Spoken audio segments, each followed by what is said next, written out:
You are listening to the REI Mastermind Podcast. Join JD as he chats with industry-leading real estate experts and professionals. We learn from their experience and uncover the strategies to their success that we can implement into our own businesses, and we can drive immediate results today. They share their experience and wisdom as we build the foundation to our own success. This is the REI Mastermind Network. Well, we have Max Keller on the line this week. And Max, I really appreciate your time. And if you don't know Max, he went from math teacher to real estate investor in a pretty compressed time, actually, when you read about you. But we're going to be covering a lot of ground here today regarding moving from math teacher. And I think there's going to be a lot of perspective associated with some of that to real estate investing.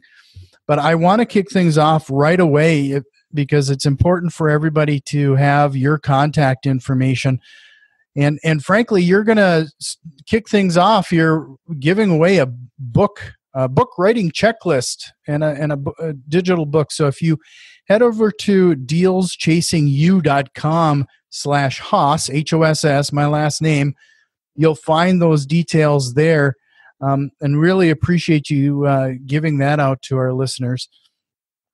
But the premise of your website is really intriguing to me because you have two aspects: is finding deals and finding money. And I think as a lot of newer real estate investors, those are two of the big topics that we hear most common. So let's start things off right off the bat with, how did you move from math teacher to real estate investor, and what led you there? Sure. Yeah. Well, thanks. Glad to be on the show. And, for me, I never intended to become a full-time real estate investor. I was very happy. I was a high school math teacher at an inner city Title I school in Dallas-Fort Worth. Loved teaching math, coached football, basketball, and track. So I had no intentions of leaving. I just wanted to make some extra income. My family was growing, and, my pay as a teacher was pretty much locked in. I got a master's degree, I got all the awards, but, the pay just didn't really go up that much. So I looked at real estate as just something to do on the side. I wanted to just get one rental, maybe two rental properties a year. And then I thought, I'd teach for 20 more years, and then, I'd have some paid off properties and, a little bit of a nest egg. So that was the original goal. It was looking for something to do in the summertime. And then I went on vacation with a friend of ours, teacher pay. So we saved up a long time for this vacation. And my friend worked for the government, kind of a similar thing as far as pay goes, big family. He goes, I just bought a rental property. And I looked at him like he had two heads. I was like, what are you talking about? And he's a very not into taking a lot of risk. So I was really surprised. And I said, tell me more. And he told me how, he had to do something. His pay was locked in. He had some savings. He did an 80-20 loan and put 20% down. And so I started exploring it, and I found that it was, it looked really good. So that's what I wanted to do. So I found a local mentor, worked for him for free, and then found my first deal. I got two houses under contract after about, 3 weeks of saying, okay, I'm going to do this. And I was working as a math teacher. I was looking for properties. I got two houses under contract. One I had to release because I bought it too high because I didn't know as much as I know now. I mean, nobody does. If you wait till you know everything, you're going to be waiting a while. But I just took a leap of faith. I did my research. I worked hard on it. The math part came easy, So then, but the other property I wholesaled, I made a good, 5-figure profit on that, and just reinvested into my business.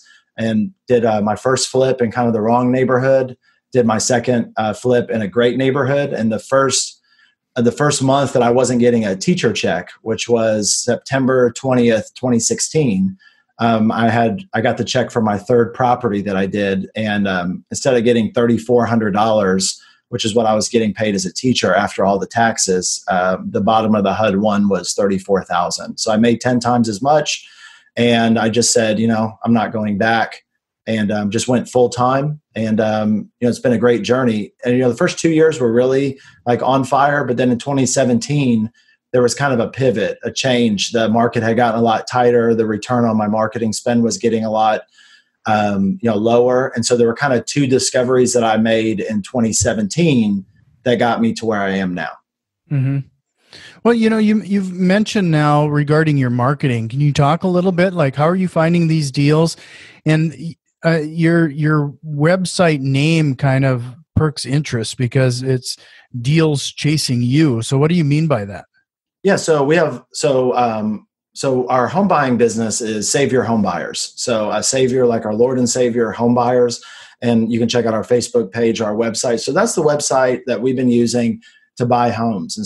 And Deals Chasing You is our publishing business. And if you think that I didn't plan on becoming a full-time real estate investor, you can't imagine how much I didn't plan on getting into publishing. I mean, I'm dyslexic. So like you want to talk about, there's just like no chance in a million years. Like I used to make fun of people who would read a book instead of watching the movie if there was a movie out for it. Mm-hmm. And now I write books and I write lead generation books and I license them to other investors and they plug into it and we help them establish, some credibility in the marketplace to get leads. But all of that happened in 2017. Anytime there's a challenge or an obstacle, like at the time, it didn't feel good that hedge funds were buying, iBuyers were buying in Dallas-Fort Worth. There's a lot of competition. There was a lot of, people who could pay a lot more than I wanted to. So it looked as a really bad thing, but looking back, it was really good because what it did is it forced me to do two things. It forced me to identify a certain niche that I wanted to focus on. So that helped me a lot in my home buying business. And then it also allowed me to figure out, or forced me to almost, to figure out a different way to position myself. So the way the niche worked was pretty simple. I knew that what I was doing wasn't working, although I had flipped, close to 100 homes at that point, between, all the different deals, the wholesales. I just felt like, I was only as good as my next deal. I was like if I didn't have any houses, it was like being unemployed almost. And I needed a lot of leads. And every day I was needing more leads to get a deal, and the deals were smaller profit. So I'm not saying this would work for everybody, but just for me, because I had used everything. I was using websites. I was using, all the different lists I could get my hands on, postcards. I was A/B split testing. I was doing yellow letters. So I just said, okay, what has been working? Sometimes when things get going so fast, you gotta take a break, So I just took a little pause and said, okay, well, something's obviously working. I'm here. I've been doing this 2 years full time.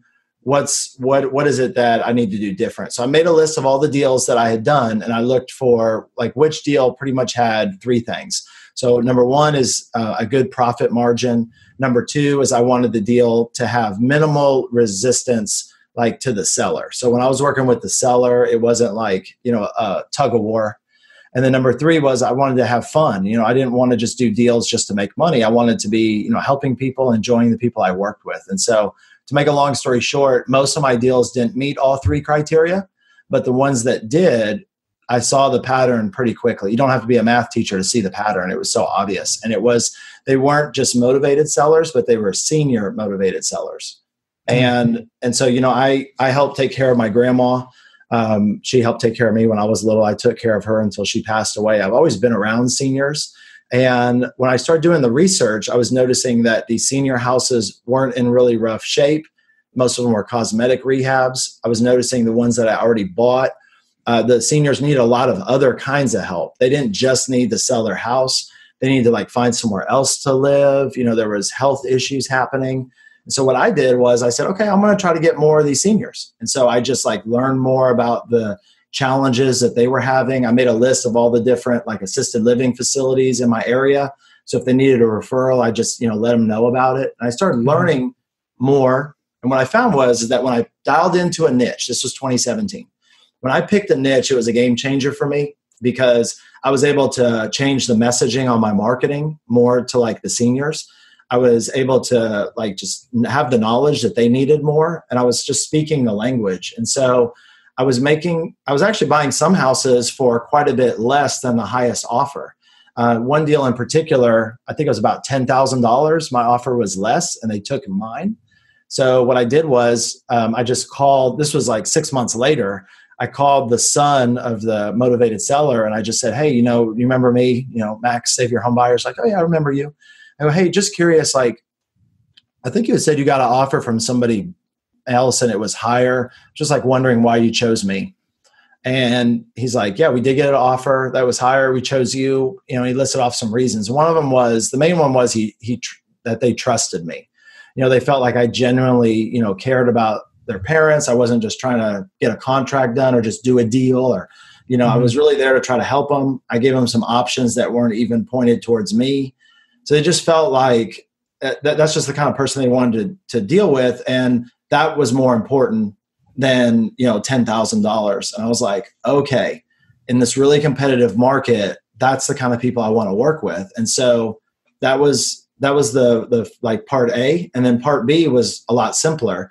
Basically, I was at somebody's house, buying their house. It was a older gentleman, and the daughter was there and said, hey, you know, she's like a daughter, but she's like 55, 60. And she goes, hey, you know, you've helped our family out a ton.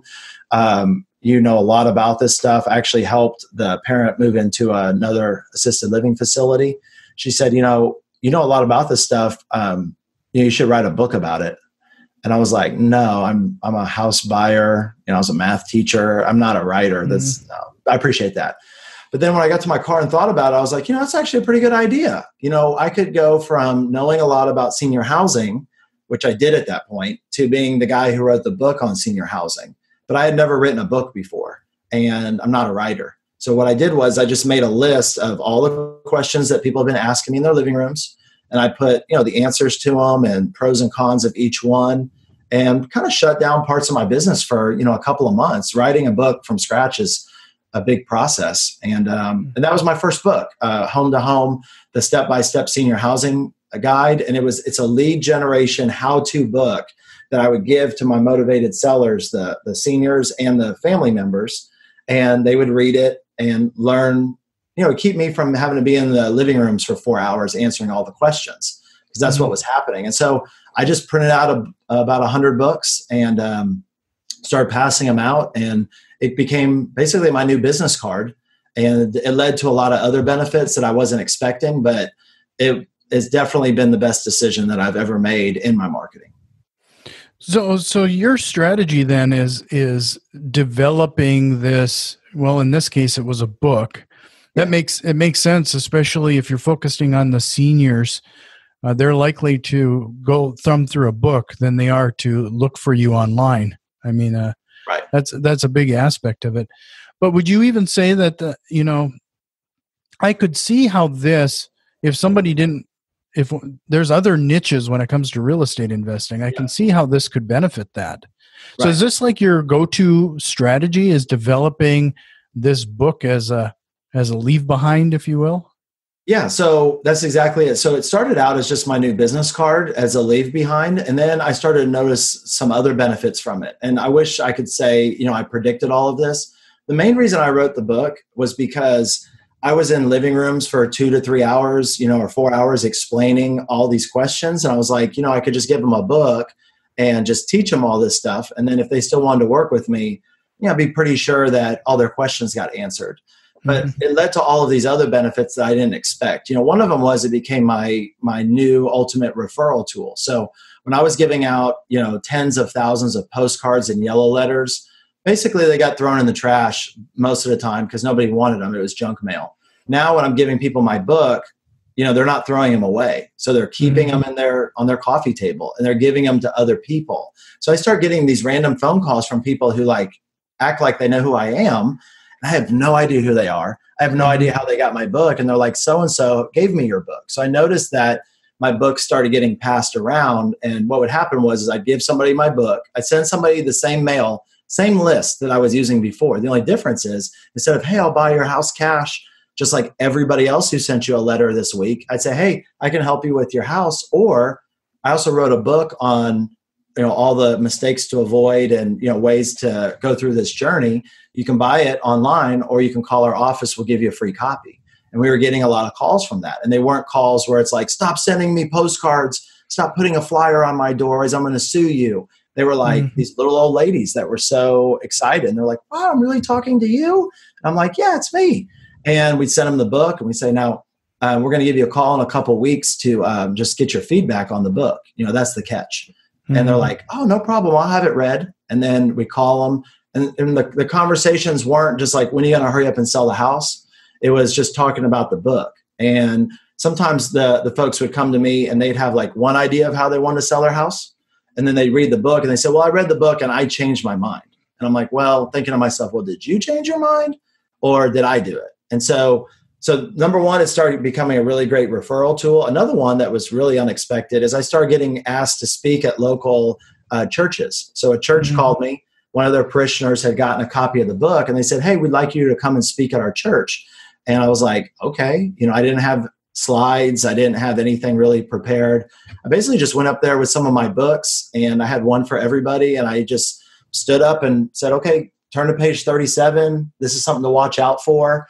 And they're just like really engaged. And, folks were coming up afterwards. There's about 20, 30 people there. And people are coming up afterwards. Now we're doing virtual and it works the same.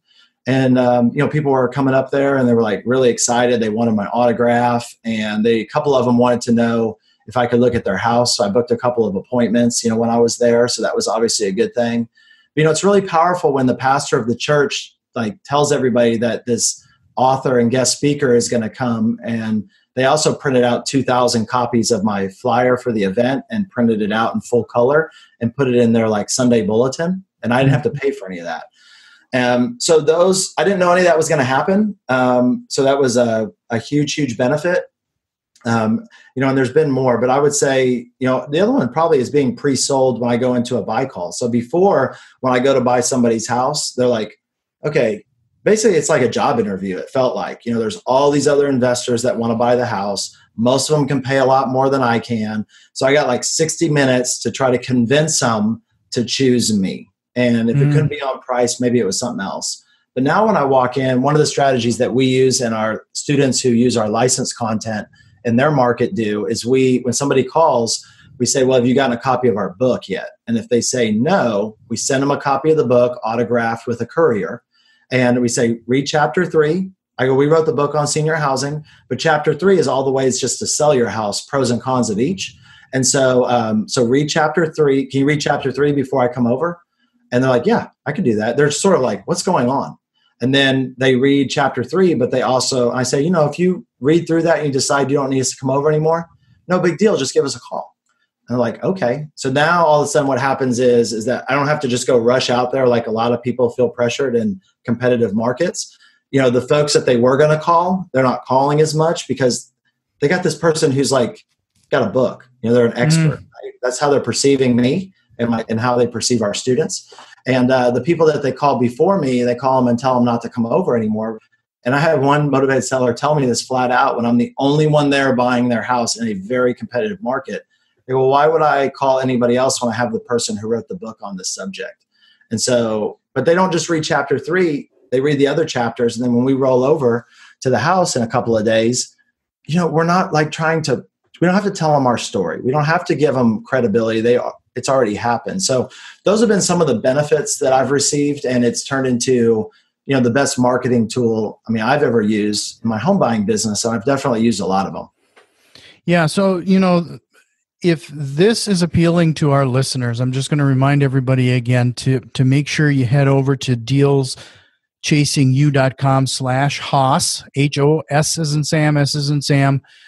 And you've really given them the opportunity here to get their feet wet associated with writing their own book or digital download or something.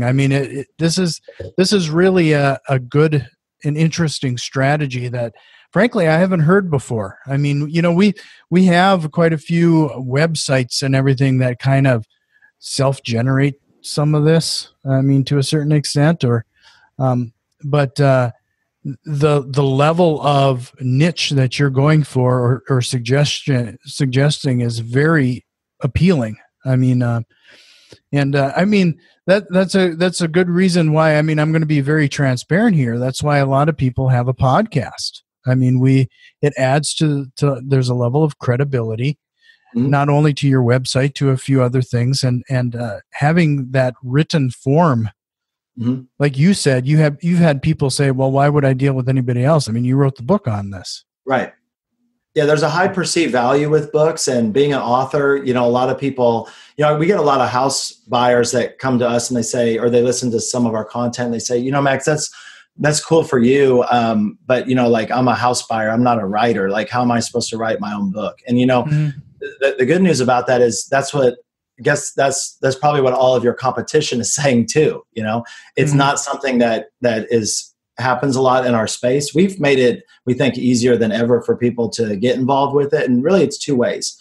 People who reach out to us and our publishing company, they're either DIY or ROI. So a DIY investor is newer, they're even more established, but they like to do all aspects of their deals, taking down the deals, being involved in the rehab, rolling their sleeves up.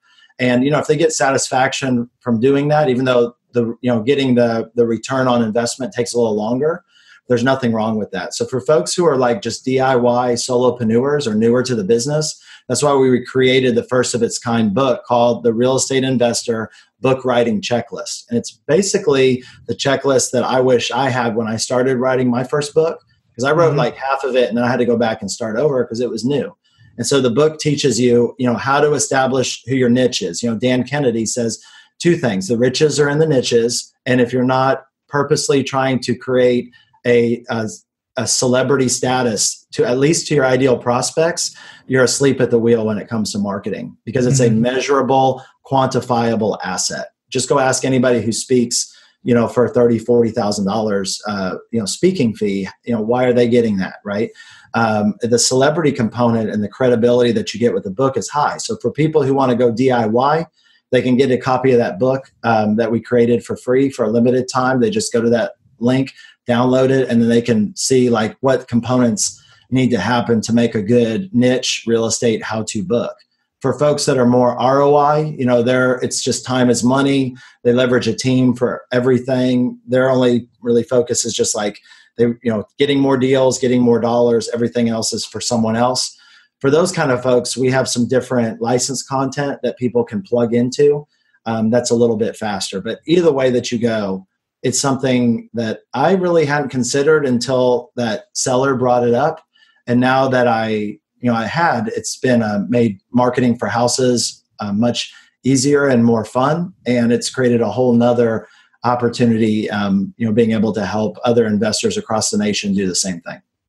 Yeah. And so I want to kind of pull the veil down on something as well, since we're talking about book writing. Yeah. Because a lot of people who are listening to this going, well, okay, if I can get a book written, okay, how do I get this printed? And how much is this going to cost me? Like, how does that part of the process typically work? And it's usually not as expensive as people might think it is. But how does that part of the process work? Yeah. So if somebody goes, there's two routes to go. So if somebody, they can download the checklist, write their own book, self-publish it. And so there's, obviously going to be a little bit of learning along the way. The biggest downside to going DIY is just the time. It's just hard to have a lot of time. Writing a book takes between 100 and 200 hours plus, depending on, how fast you go. We think the checklist will help make it faster. So there's a time component. When you self-publish, if you decide to self-publish a book and kind of, learn all of that, then you can self-publish to some different platforms. Amazon, there's plenty of other ones too. And then you can buy your books at cost, which is, much less, $4 or $5, book to your door. So, when you start getting a book for $4, it kind of changes the game. I mean, I've done a lot of 7-touch yellow letter campaigns at $1 a touch. And so that's $7 where I could have mailed a book to somebody's house and they would have probably never thrown it away. So it's like when I started doing the math, being a math teacher, I was like, not only is this more fun and the people I'm getting, have just already feel so much like they know, like, and trust me. It's been a really gold mine during COVID because it's harder to get in people's houses. And if you're a persuader and you have great connection with sellers, and you're like, man, my problem, Max, is just leads. And when I get in the living room, I always buy the house. Well, if you're one of those people, it may be a struggle right now if you're in people, if you're not as many houses. But with us, I used to go around the city and put bandit signs around, every city I was in. And they get picked up and thrown away. And obviously people don't like those. Now I have hundreds of bandit signs in people's living rooms. It's my book on their coffee table, and they cherish it. They would never throw it away. And whenever they need something, every time that they walk, they grab the remote, they think of me.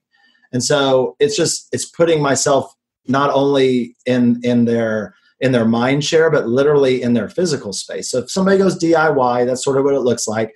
Somebody who plugs into some of our licensed content, we have some different programs that start at $9.97 and go up to set up their book for them.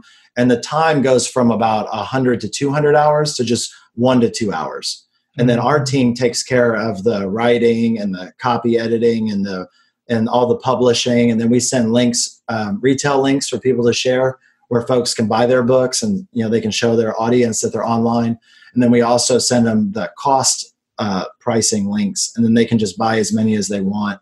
But that's sort of how it looks. It's an area of marketing, especially in our space, that I haven't seen as much either. We got Robert Kiyosaki presented me with the Innovator of the Year award at a big conference last year for this system, and really wasn't expecting that, obviously, but it is a little different. And I feel like in times where it's deals are really challenging, and we have niche licensed content for raising money, because there's an educational component there. Anytime that you have to convince somebody to say yes to something in order to get paid, and you have to explain something that they may not understand. Mm-hmm. Me being a teacher for 7 years saw the educational opportunity.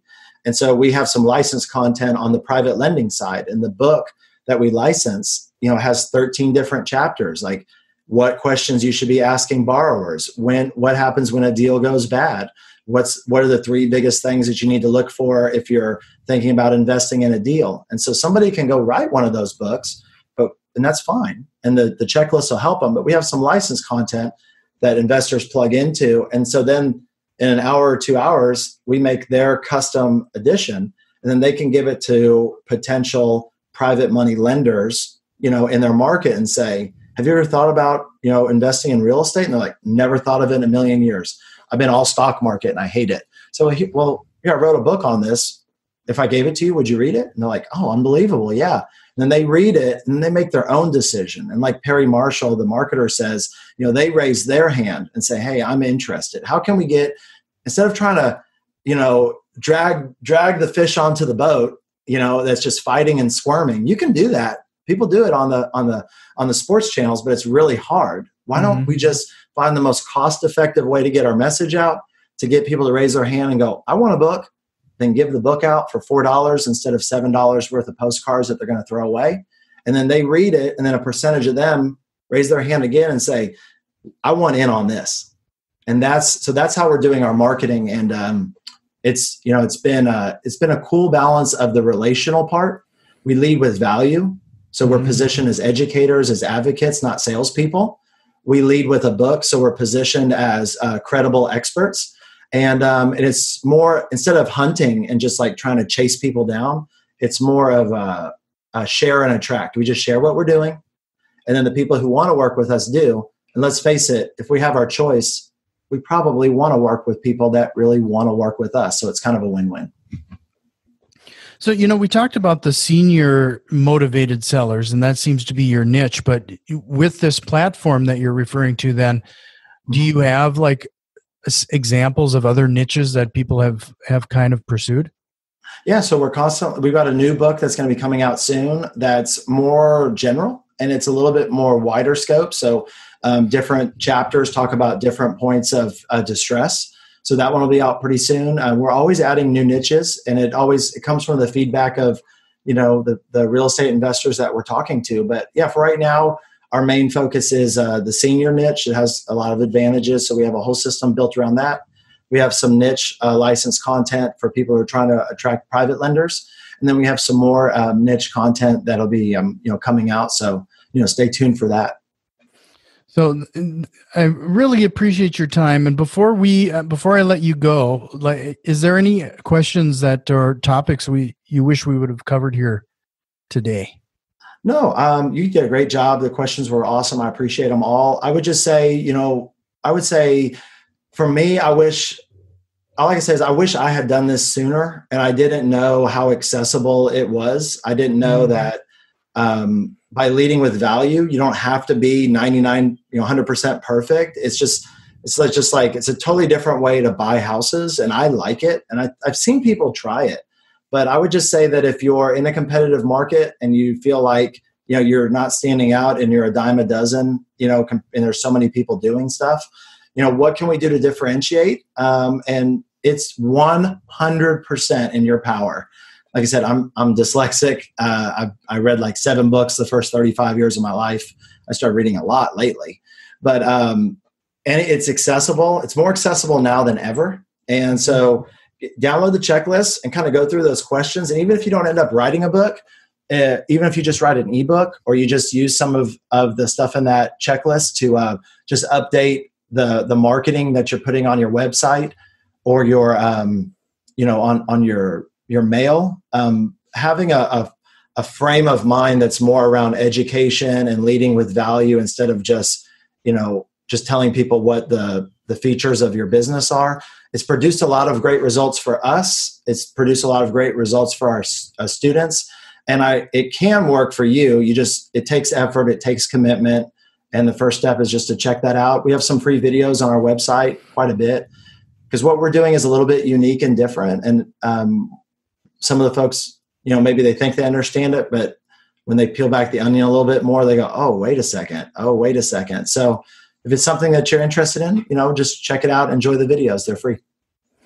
So, to wrap up here today, I remind everybody again, go to dealschasingyou.com/Hoss, HOSS, and to find some more details regarding this checklist. But I did want to kind of summarize a couple things that kind of stood out to me.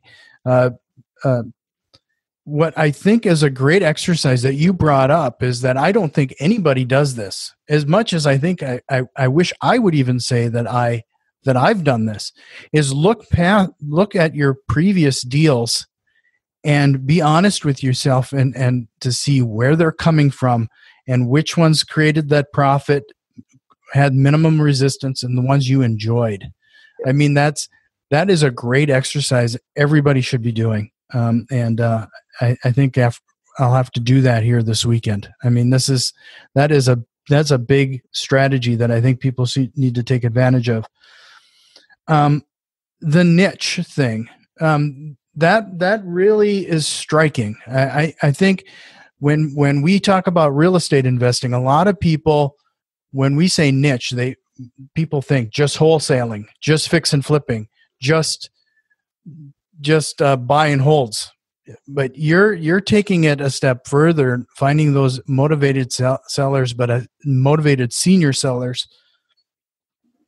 What you focus on is what will grow, and that's a perfect example. Like you mentioned, the cash is in the niche. That's really great. It's obvious that you're catering this material and marketing towards that senior audience. But frankly, just talking to you here today, I can tell instantly that this is a population that you genuinely care about. And that frankly comes across when you're talking to those people. So that's part of the fun aspect of this. Find that niche you enjoy. And then the one thing that you didn't bring up, but I'm going to say I gleaned from our conversation, is that, you talked about how people you're sending these postcards one after another. And frankly, it takes 7 or more touches now for somebody to take action. It's quite ingenious to have that book sitting on their coffee table. Every time they glance at that book, that's a touch. That's that future investment you are likely going to be making, whether it's through creating a book or sending out that next postcard. I mean, that's frankly brilliant. Anything else you wanted to add to that? I mean, my summary is getting pretty lengthy here. No, you did great. Some people ask me, I get asked all the time, what about selling your book? Is that a good way to make money and, get a return and, of your time or, your money when you create a book? And, when I got my book, I started giving it away, and my family thought I was nuts. They were like, why would you spend all this time, creating this book and then you're not even getting paid for it? And, there are definitely some authors that, make money from a book, J.K. Rowling or, Stephen King, but me, it would have been really short-sighted because the value of getting a new customer in the real estate investment niche is so high. So I didn't really want to put any barriers into people getting, my book and putting it, because what's interesting about a physical book is, unlike an ebook, a physical book actually has a tremendous value, whether they read it or not. Because number one, it places a physical anchor, like you said, on their coffee table. They're not throwing it away. So that's a touch every time. But the other thing is that there's a certain amount, when your name's on a book, there's just a certain amount of, credibility that's just inferred, a certain amount of trust that's inferred. And so that's huge. And I just wouldn't, if I had just sold the book, like I said, it would have, sure, people give me money for the book. Absolutely.